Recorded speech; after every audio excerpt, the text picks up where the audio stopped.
Welcome to GovCon Unscripted, where we dive into the unfiltered stories and strategies from all around the world of government contracting. Join host Chelsea Roberts as she explores how to navigate, thrive, and win in this complex but lucrative industry.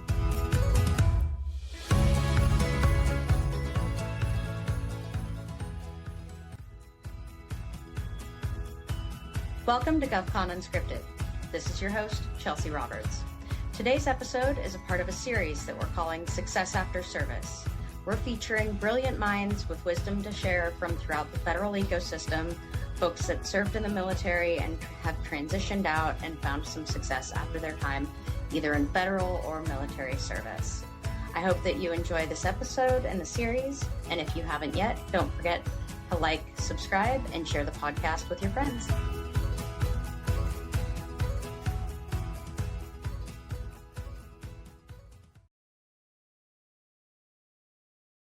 All right. Hey, everyone, and welcome back to GovCon Unscripted. I'm your host, Chelsea Roberts.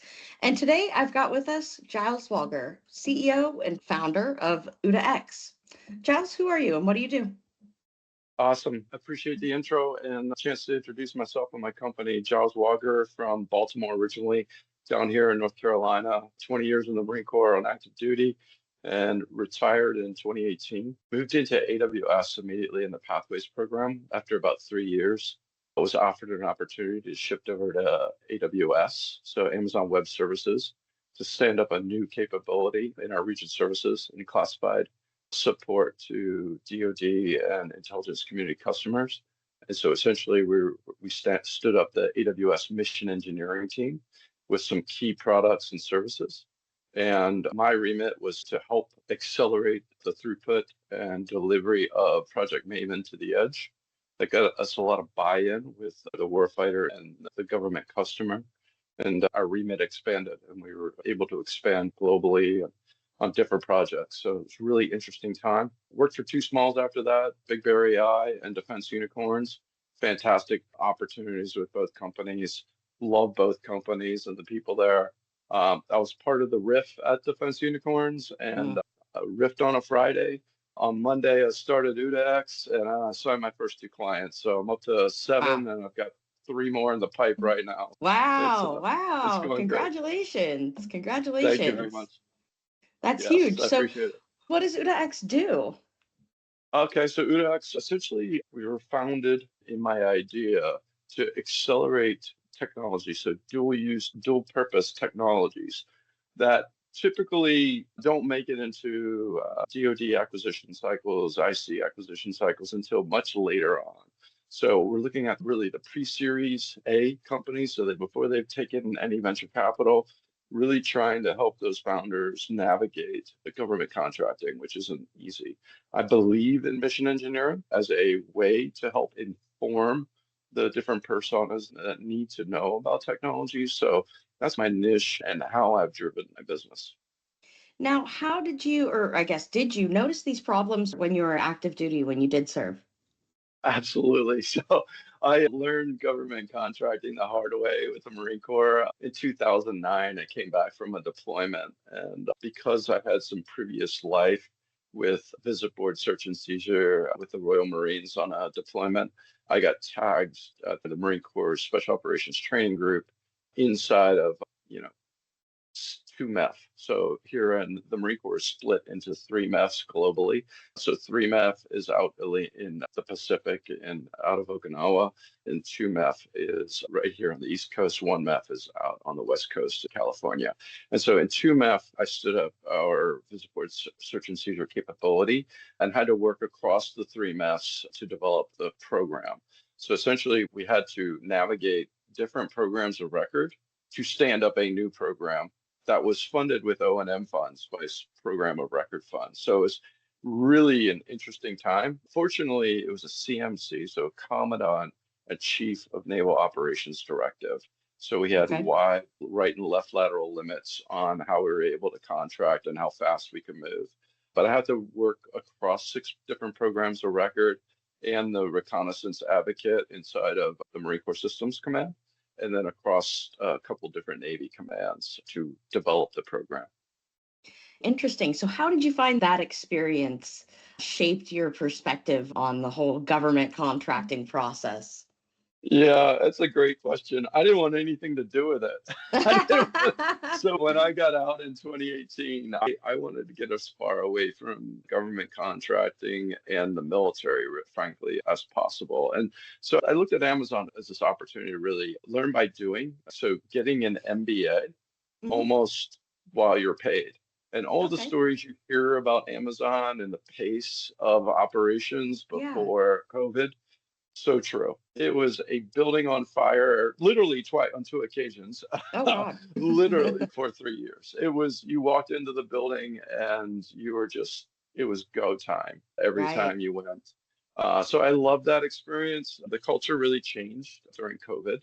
A lot of performance metrics, just the company really was helping keep America going. And so we basically sacrificed a lot of our culture at that time. And I think they've been It's a shame. struggling ever since.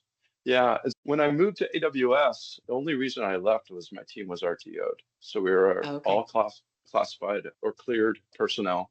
And we're all over the country. And we were given really four options on where we could work. And basically everybody but about two or three guys left. There's two people remaining. One has actually launched what I was doing, which is called experimentation as a service.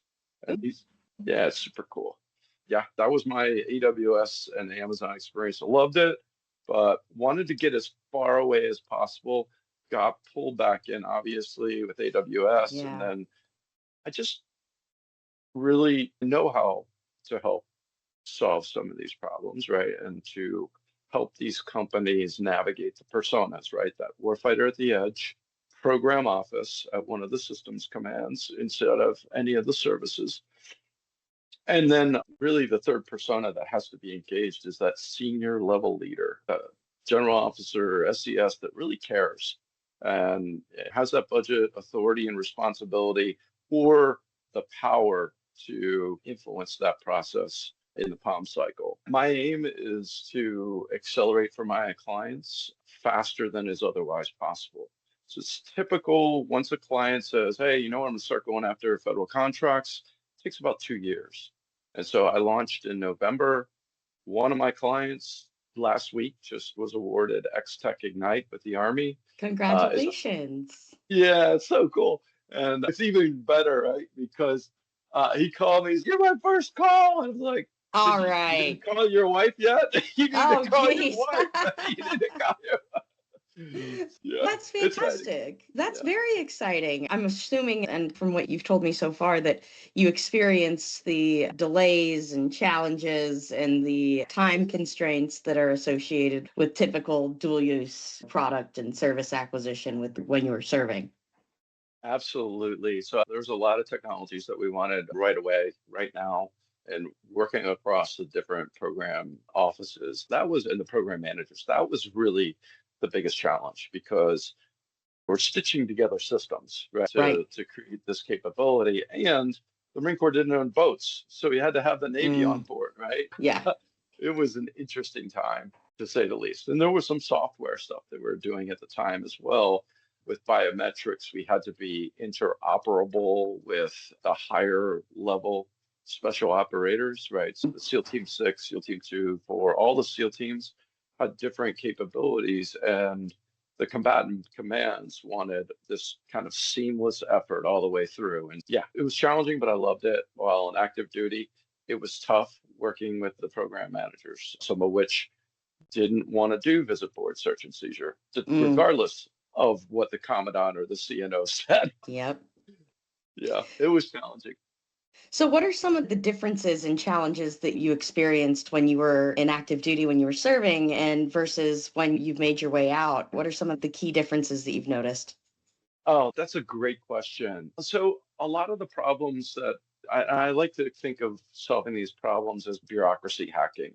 A lot of Yes. times, even the bureaucrats that are in these organizations don't really know why they have a requirement in place as Sure. part of the process. Yeah. So a great example is like DISA, right? When we were landing some circuits accelerated on an accelerated timeline due to like warfighter need and national level needs due to operations in UCOM, Yeah, I go to DISA for their emergency or urgent emergency change or engineering change requests, right? The ECR. First, it was just the ECR. And then I got into discussions with like senior leaders at DISA, and they're like, hey, did you realize that we have a urgent engineering change request? I was like, yeah, no, how would I know? Like, Yeah. I need you guys to tell me that, right? Yeah. And about, we just accelerated the delivery of some of those capabilities based off of different organizations, not even knowing how their processes worked, why they worked that way. And the engineering change request was one example. Another example was just the ATO process. And Oh gosh. that's why OODAx exists. Like, we are going to accelerate the blockers for small companies in working with the federal government, particularly DoD and the IC. The things that we always talk about, right? FCL, your facility Yeah. clearance, working with companies like Nooks. I'm partnered with Second Front Systems to accelerate ATOs, right? So what will that look like for my clients is just whatever referral I would get is just going to be a pass through to them. Business developers is kind of like one leg of the stool for OODAx, but we're aiming to solve the pain points in working with the federal government. Interesting. And I'm assuming that you came across many of those pain points personally when you were in the service and trying to, yeah, I can't even imagine. Why didn't you tell me about this earlier? We could have used this like when these things were really urgent. Now, thank you, but still. And bringing Yeah, that level of knowledge to your clients, I'm sure, is absolutely invaluable for them. it's so true. Like, you know how it works, right? You'll talk to one program team and they're like, do you know we're working on this? And are you talking to me or the warfighter? Because I don't think the warfighter knows that you're working on that. Exactly. The communication barriers. Absolutely. Absolutely. So I'll give you a fantastic example because I was up talking to some of the senior acquisitions folks at the Advancing Analytics Industry Day months ago, right? Last year in the fall. And they're like, yeah, man, we get this. The Ivana Delta connector is live. We got it working. Yeah, I was like, oh, that's great. Have you met Dream Factory? He's my buddy over here. He's the first client I signed. And Yeah. Terrence happened to be there. He's like, Ivana Delta connector out of the box. Like, it's already used by Toyota, ExxonMobil, Saint-Gobain, 90 Yeah. commercial customers, been around for 10 years. And you guys created this bespoke systems integration where like it's not even needed. So I think to answer your question, there's two things. The one thing is, does the warfighter or is there synergy or sync or understanding between the program offices and the warfighter between like their needs? What are they working on? What does that communication look like? The program, their PBB and requirements process, they just don't answer warfighter problems. So Right. the second problem is for the government is like, all right, what's out there in the commercial market that we can use to solve these problems? Right. A lot of times they Right. don't know. That market research that they're doing with source of salt and RFIs, like that is such a great way to influence kind of decision making and acquisition strategy. Really. And I've had the same experience in terms of recognizing when there is an opportunity to get some influence in there and when they are looking for those outside solutions, being coherent and paying enough attention to be able to bring in those solutions that you might have to offer at the right time in the right place to the right people. Oh yeah, absolutely. And so the other part of the question that you had was like the learning piece. Yeah. I was just on a call with APFIT this morning, and I'm aware that the APFIT program doesn't necessarily acquire software. It's usually like a hardware piece with a software tail, right? Sure. But apparently, and I've heard this before, they briefed it at the MC10, like there's a possibility that bill and the language for the program may change and they may be able to acquire software, which would be so cool, not for Yeah. necessarily FY26, but FY27, or if this bill becomes a law, that's Yeah. still a struggle. But it's the learning is constant. Learning what the program offices are doing is constant, just to make sure that I'm advancing my clients what their end state is. Being a continuous and lifelong learner, I think, is hopefully something that you were taught and embraced when you were active duty. Absolutely. What are some of the things that you've learned while starting your company? Oh my gosh. Firstly, I think veterans are more prepared to start a company than they Really? necessarily give themselves credit for. it's not imposter syndrome or anything, but I would go back to my earlier statement where, hey, I wanted to make sure that I was getting an MBA kind of paid for. Like I Right. understood how the business world works and the language that's used. And that's part of the hurdle, I think, The learning for curve. Right. transitioning. Yes, exactly. And then as far as launching my business, it's some of the little things that I go back to the Marine Corps. Be brief, be brilliant, be gone, be quick when you're Yes. communicating and be really clear. But also, I think the way you do that is having a strategy and a plan before you have that meeting. So a lot of times, I think the biggest thing that I would tell founders or veterans that are seeking to found a company would be every meeting that you have, you should have a communications. This is what I aim to get. This is the outcome desired. And if you don't have one or it's not clear, then you probably don't have a good meeting plan. Oh. Yeah. And so that would be like the first thing I've learned since starting the business, because time is for my founders, right? Every time, Yep. Also because they often are paying me on retainer, I don't want to have a Right. meeting with them if we don't have an objective for that Right. meeting. Right. So Absolutely. yeah, I think the other thing is there's a great assumption out there in this industry, especially. And a lot of like active duty folks will say this, you dirty, nasty contractor. And I would say hit the pause button on that, because I know when I was on active duty, sometimes I would think that, but then I got to the point, like with your question on my experience, when I had the visit board search and seizure program, I relied on contractors to deliver that capability. There wasn't Right. anybody on active duty at the time that had done VBSS. Everybody Mm. had gotten out, or they were senior leaders. Right. I think on the uniform side, they realize if you're going to combat or you're going to training, you're going to be supported by contractors. And then from industry side, especially with all the Doge kind of Mm. situations that are going on, Right. it would be like push the pause button on contractors, right? Before Yep. you get rid of all the contractors, like what are the gaps going to be if Right. everybody's gone? And I think we're in the midst of a second round of Doge cuts coming with the COVID returnees, whether they return or not. So Right. what's the government going to look like at the end of the summer? Yeah, and that's a real challenge for folks, I think, trying to understand who's going to be left, what is there going to be left to do, where the gaps will be. I think there inherently will be gaps, but reading the crystal ball in terms of where they're going to exist and what can be done to fill them at this point is still very much a challenge for a lot of folks, which it sounds like with your inside information, at least your inside track on thinking in the way that the government thinks, you've undoubtedly got a straighter line to being able to fill those gaps with the help of some dual use clients and some great contractors, it sounds like, on your side. So I'm curious, you mentioned a couple other companies that you worked for that were smaller, and what aimed you towards the smaller companies after working for such a behemoth like AWS? So yeah, AWS is big, right, as a cloud service provider, but it's still small in defense Hmm. contracting. It has some prime contracts, but mostly AWS grows through the platform, right? The Right, marketplace of right, companies that use AWS.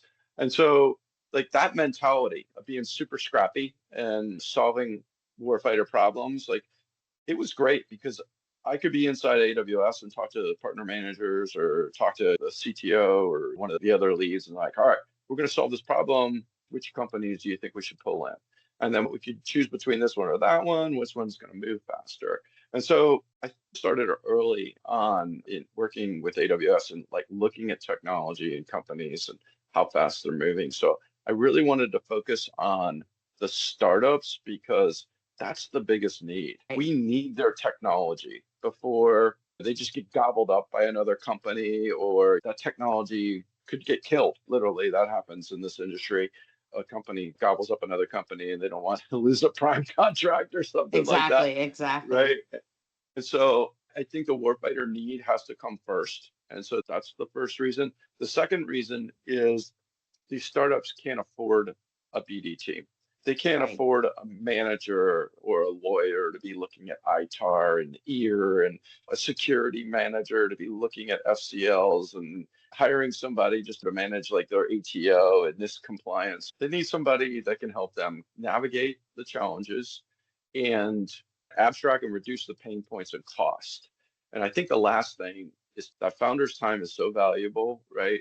They're averaging 10 to 12 hours a week, like looking for opportunities and putting proposals together. So if you can abstract that and reduce it for them to really bring them in when it's important, not for an opportunity 2 years from now, Yes. but an opportunity they can get after like right away.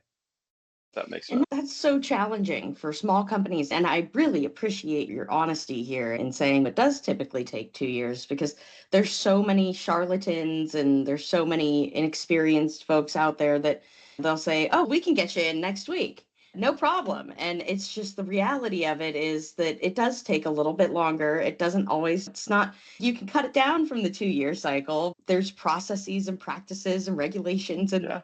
in the way that just keep things moving a little bit slower in the government than most industries. And I'm curious, Yeah. how have you found that to be different from your time in active duty and active service? Are you able to Well, move faster on the contractor side? yes and no. Like Okay. to your point on all of the blockers, right? Yeah. We started talking about some of them, ITAR, like all of these different things that Yes. when you're on Yeah. the active duty side, you're like, I'm not really worried about that. The contractor's got to Right. figure that out.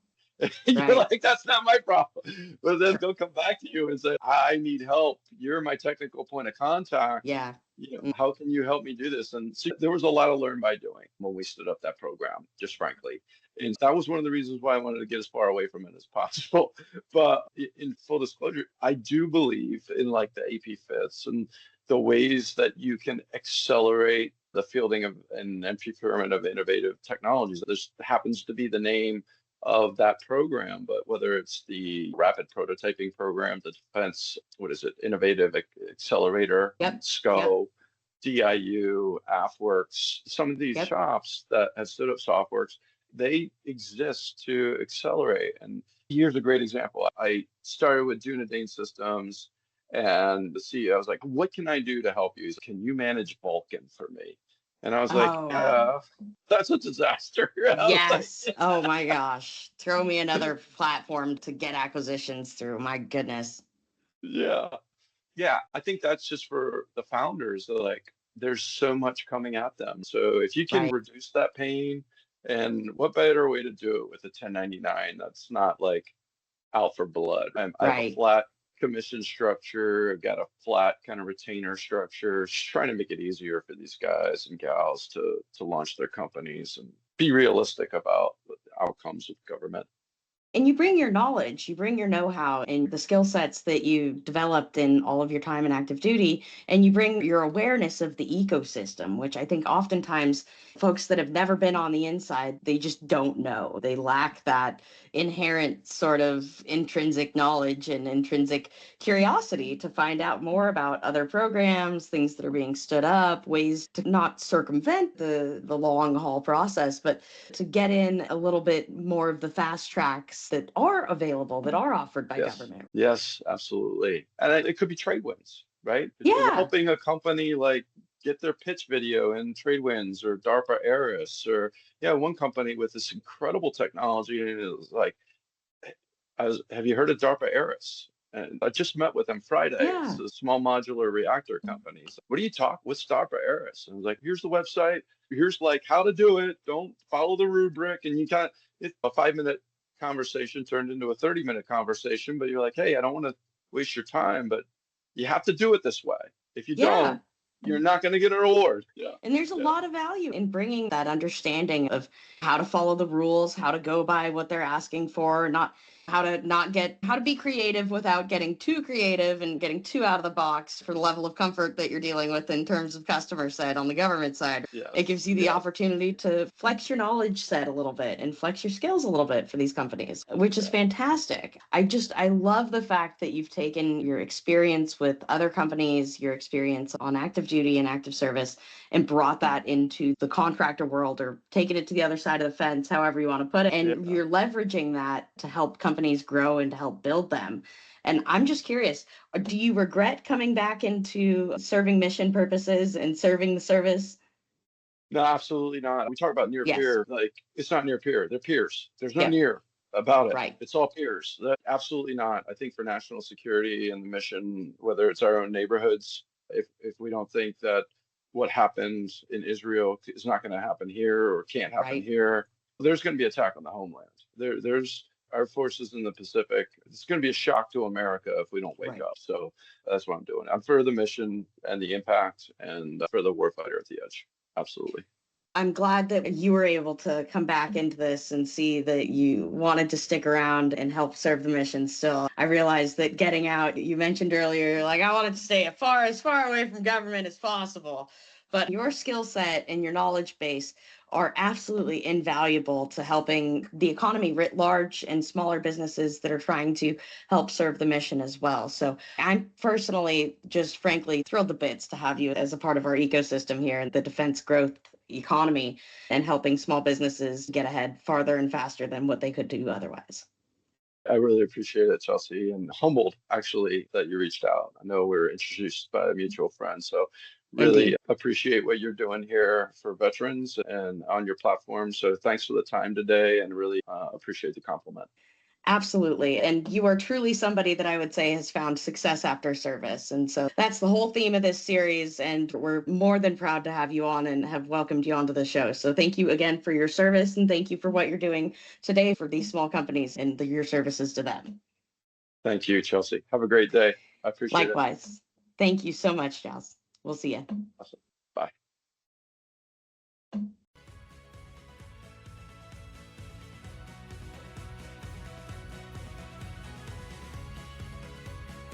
Thanks for listening to this episode of GovCon Unscripted with your host, Chelsea Roberts. Do you have a GovCon story or need guidance in government contracting?